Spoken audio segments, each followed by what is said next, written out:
सबसे पहली गारंटी है, देश के अंदर 24 घंटे बिजली का इंतजाम करेंगे। कैसे करेंगे? हमारे देश में 3 लाख मेगावाट बिजली प्रोड्यूस करने की क्षमता है, कैपेसिटी है। देश की पीक डिमांड, गर्मियों के अंदर पीक डिमांड देश की सबसे ज्यादा डिमांड होती है 2 लाख मेगावाट। तो आज हमारा देश जितनी बिजली पैदा कर रहा है, पैदा कर सकता है, जितनी डिमांड है उससे कहीं ज्यादा बिजली पैदा करने की हमारी क्षमता है। लेकिन मेरे घर के अंदर फिर भी पावर कट लग रहे हैं। क्यों? मैनेजमेंट खराब है। दिल्ली में भी यही हाल था, पंजाब में भी यही हाल था। बिजली तो थी लेकिन मैनेजमेंट खराब था। हमने मैनेजमेंट ठीक करके दिल्ली में भी 24 घंटे बिजली का इंतजाम किया, पंजाब में भी किया, देश में भी करके दिखा सकते हैं क्योंकि हमें एक्सपीरियंस है। देश के गरीब लोगों को बिजली मुफ्त दी जाएगी। दिल्ली में करके दिखाई, पंजाब में करके दिखाई, पूरे देश के अंदर फ्री कर सकते हैं। 1.25 लाख करोड़ रुपए का खर्चा आएगा। एक एक कैलकुलेशन करके लाया हूं मैं हवा में गारंटी नहीं देता। केजरीवाल की गारंटी एक ब्रांड है मार्केट के अंदर। अगर हम कुछ बोलते हैं तो वो पूरी करते हैं। तो 1.25 लाख करोड़ रुपए का खर्चा आएगा। 1.25 लाख करोड़ रुपए हम इंतजाम करेंगे। 1.25 लाख, उसके अंदर पूरे देश के गरीबों को 200-200 यूनिट बिजली मुफ्त मिल सकती है। आज भी हमारे देश के गरीब लोगों को ये बिजली की पहली गारंटी थी। दूसरी गारंटी है शिक्षा की। कोई भी देश तब तक तरक्की नहीं कर सकता जब तक उसके हर बच्चे को अच्छी शिक्षा का इंतजाम ना कर दिया जाए। अगर किसी देश के अंदर ढेरों लोग अनपढ़ हैं, अगर किसी देश के अंदर ज्यादा बच्चे, कई बच्चों को बिलो स्टैंडर्ड, सब क्वालिटी, गंदी बेकार शिक्षा मिलती है, वो देश कभी आगे नहीं बढ़ सकता। आज हमारे देश के अंदर सरकारी स्कूलों का बुरा हाल है। 10 लाख सरकारी स्कूलों के अंदर 18 करोड़ बच्चे पढ़ते हैं जिनका कोई भविष्य नहीं है। दिल्ली के अंदर हमने करके दिखाया, पंजाब के अंदर करके दिखाया। देश के सारे सरकारी स्कूलों को शानदार बनाएंगे, अच्छे बनाएंगे, प्राइवेट स्कूलों से भी बेहतर बनाएंगे।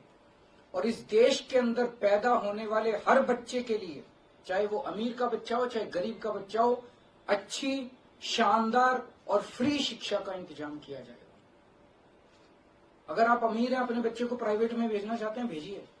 लेकिन आप अगर सरकारी स्कूल में अपने बच्चे को भेजते हैं तो प्राइवेट स्कूल से किसी 1% भी कम नहीं होगी उस शिक्षा की क्वालिटी। ऐसी शिक्षा का इंतजाम गांव-गांव के कोने-कोने, देश के कोने-कोने में अच्छी शिक्षा का इंतजाम करेंगे।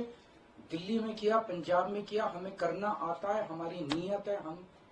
ये काम आजादी के वक्त हो जाना चाहिए था लेकिन नहीं हुआ। देर आए दुरुस्त आए। आजादी के 75 साल बाद भी हो गया तो बहुत अच्छी बात है। इस काम को करने के लिए 5 लाख करोड़ रुपए लगेंगे। 2.5 लाख करोड़ रुपए केंद्र सरकार देगी, 2.5 लाख करोड़ रुपए राज्य सरकार देगी। हर साल 5 साल में हर साल 50,000 करोड़ रुपए का खर्चा आएगा केंद्र सरकार को। 50,000 करोड़ तो कुछ भी नहीं। अगर 50,000 करोड़ रुपए सालाना खर्चे में मेरे देश के बच्चा अगर 18 करोड़ बच्चों को अच्छी शिक्षा मिल जाए, इससे अच्छा और क्या हो सकता है। तीसरा, स्वास्थ्य। अगर मेरे देश की जनता स्वस्थ होगी, बीमारी नहीं होगी, तो देश तरक्की करेगा। पढ़ी लिखी जनता होगी, स्वस्थ जनता होगी, तो ये 140 करोड़ लोग ही तो इस देश को आगे ले जाएंगे। कोई एक प्रधानमंत्री थोड़ी देश को आगे ले जाता है, जनता आगे ले जाती है। तो सब लोगों को अच्छे इलाज का इंतजाम करेंगे। आज अगर किसी को के घर में कोई बीमार हो जाए, बड़ी बीमारी हो जाए, सरकारी अस्पतालों का बुरा हाल है पूरे देश के अंदर और प्राइवेट वालों ने लूट मचा रखी है। पूरे देश में कोने कोने में, हर गांव में, हर मोहल्ले में मोहल्ला क्लिनिक खोला जाएगा। शानदार डिस्ट्रिक्ट हॉस्पिटल जितने, उनको मल्टी स्पेशलिटी बना के उनको शानदार प्राइवेट हॉस्पिटल्स की तर्ज पे बनाया जाएगा। और इस देश में पैदा होने वाले हर व्यक्ति का पूरा इलाज मुफ्त होगा, इंश्योरेंस के आधार पे नहीं होगा। ये बहुत बड़ा स्कैम है। जितनी सरकारी, राज्य सरकारें, केंद्र सरकार इंश्योरेंस आधारित जो स्कीम बनाती हैं, ये सब बहुत स्कैम है इंश्योरेंस कंपनीज के साथ। हम इंफ्रास्ट्रक्चर क्रिएट करेंगे, कोने कोने के अंदर, गांव गांव के अंदर इंफ्रास्ट्रक्चर क्रिएट करेंगे। हेल्थ इंफ्रास्ट्रक्चर क्रिएट करेंगे, अस्पताल बनाएंगे, मोहल्ला क्लिनिक बनाएंगे, ताकि लोग वहां जाके अपना इलाज करा सकें और सबका इलाज मुफ्त होगा, चाहे अमीर हो चाहे गरीब हो। इसके लिए भी 5 लाख करोड़ रुपए का खर्चा आएगा। 2.5 लाख करोड़ राज्य सरकार देगी, 2.5 लाख करोड़ केंद्र सरकार देगी। 5 साल के अंदर 5 लाख करोड़ रुपए, हर साल 50-50 हजार करोड़ का खर्चा आएगा। राष्ट्र सर्वोपरि हमारी चौथी गारंटी। चीन ने हमारे देश की जमीन पे कब्जा कर लिया है। हमारी केंद्र सरकार से जब भी पूछा जाए वो कहते हैं कोई नहीं आया, कुछ नहीं हुआ। सब जानते हैं, पूरी दुनिया जानती है, सैटेलाइट का जमाना है, सबके पास तस्वीरें हैं कि किस तरह से चीन ने हमारी सरजमी के ऊपर घुस के और उसके हमारी जमीन के ऊपर कब्जा कर लिया। जुठलाने से समस्या का समाधान नहीं होगा, लोगों से छुपाने से समस्या का समाधान नहीं होगा।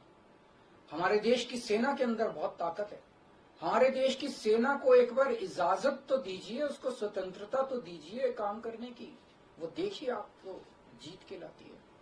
तो हमारे देश की जितनी जमीन पे चाइना ने कब्जा किया हुआ है, उस जमीन को चाइना के कब्जे से छुड़वाएंगे। इसके लिए एक तरफ डिप्लोमेटिक लेवल पे एफर्ट्स किए जाएंगे और सेना को पूरी स्वतंत्रता दी जाएगी कि वो इसके बारे में जो कदम उठाना चाहे कदम उठा सकती है। सेना को आज जो रोका जा रहा है वो रोका नहीं जाएगा। आज हमारी ये अग्निवीर योजना जो है कि हमारे युवाओं को फौज में भर्ती करके 4 साल के बाद निकाल दिया जाता है। लोगों की एक ओनरशिप नहीं बनती। 4 साल के बाद अगर आप निकाल देंगे तो एक तरह से हम सेना को सबसे कटिंग एज लेवल के ऊपर हम कमजोर कर रहे हैं। ये अग्निवीर योजना सेना के लिए भी बहुत हानिकारक है और जो बच्चे युवा हमारे अग्निवीर बन के जा रहे हैं वो लोग भी बहुत त्रस्त हैं। अग्निवीर योजना को बंद किया जाएगा। जितने बच्चों को अभी तक अग्निवीर में शामिल किया जाए उनको पक्का डिक्लेयर किया जाएगा, उनको पक्का राष्ट्रीय सम्मान भी नहीं मिलता संस्कार के समय, तो उनको पक्का किया जाएगा, उनको पक्का डिक्लेयर किया जाएगा। और सेना के अंदर ये ठेकेदारी के ऊपर एक तरह से कच्चे में अग्निवीर तो कच्ची नौकरी हुई ना, कच्ची नौकरी ये बंद की जाएगी और वापस पक्के के अंदर बच्चों को लिया जाएगा। और सेना को ये अग्निवीर योजना लाए थे क्योंकि केंद्र सरकार का मानना था कि सेना के ऊपर उनकी तनख्वाह और उनकी पेंशन के ऊपर पैसा ज्यादा खर्च हो रहा है। सेना के ऊपर और इस देश की सुरक्षा के ऊपर जितना पैसा खर्च करने की जरूरत है उतना पैसा खर्च किया जाएगा। देश की सुरक्षा के साथ खिलवाड़ नहीं किया जा सकता। छठी गारंटी किसानों के लिए। किसानों को आप इज्जत की जिंदगी दे सकते हैं अगर आप उनको उनकी फसलों के पूरे दाम दे दें। किसान कोई भीख नहीं मांग रहा, किसान अपना हक मांग रहा है। किसान अपनी बारिश में धूप में मेहनत करके और अपनी फसल उगाता है और उसके बाद जब उसको फसलों के पूरे दाम नहीं मिलते तब वो अपने ऋण नहीं चुका पाता, आत्महत्या करने के लिए मजबूर होता। अगर आप उसकी फसलों के दाम सुनिश्चित कर दें तो किसान को आपसे कोई फेवर नहीं चाहिए। स्वामीनाथन रिपोर्ट के आधार के ऊपर किसानों को उनकी फसलों के पूरे सभी फसलों के पूरे दाम एमएसपी के आधार पर पूरे दाम दिलवाए जाएंगे। 7वीं गारंटी, दिल्ली को पूर्ण राज्य का दर्जा दिलवाया जाएगा जो दिल्ली वासियों को कई दशकों से दिल्ली के लोगों का हक है। बेरोजगारी, आज पूरे देश का युवा बेरोजगारी से त्रस्त है। इसके लिए हमने बहुत डिटेल्ड प्लानिंग की है। हमारे मंत्रियों ने, हमारी टीम ने बैठ के, सब लोगों ने बैठ के कि 1 साल के अंदर 2 करोड़ रोजगार का इंतजाम किया जाएगा ताकि हमारे युवकों को बेरोजगारी से निकाला जा सके। ये प्रोडक्टिव और इफेक्टिव एम्प्लॉयमेंट होगी। भ्रष्टाचार, बीजेपी की वॉशिंग मशीन को चौराहे के ऊपर खड़ा करके तोड़ा जाएगा। बीजेपी की वॉशिंग मशीन इस देश का भ्रष्टाचार का सबसे बड़ा कारण है। सबसे बड़ा सोर्स जो है वो बीजेपी की वॉशिंग मशीन है। ईमानदार लोगों को जेल भेजने और बेईमानों को संरक्षण देने की आज जो मौजूदा व्यवस्था है, इस व्यवस्था को समाप्त किया जाएगा। दिल्ली और पंजाब में जिस तरह से हमने भ्रष्टाचार पे दोनों लेवल पे, छोटे लेवल का भ्रष्टाचार और बड़े लेवल का भ्रष्टाचार हमने जो वार किया है, उसी लेवल पे इफेक्टिव तरीके से पूरे देश को भ्रष्टाचार से निजात दिलवाई जाएगी। और 10वीं और आखिरी गारंटी व्यापारियों के लिए, अगर किसी देश के अंदर व्यापारी और उद्योगपति खुल के व्यापार नहीं कर सकते, अपने व्यापार को नहीं बढ़ा सकते, तो वो देश कभी तरक्की नहीं कर सकता। उस देश के अंदर कभी जॉब्स पैदा नहीं हो सकते।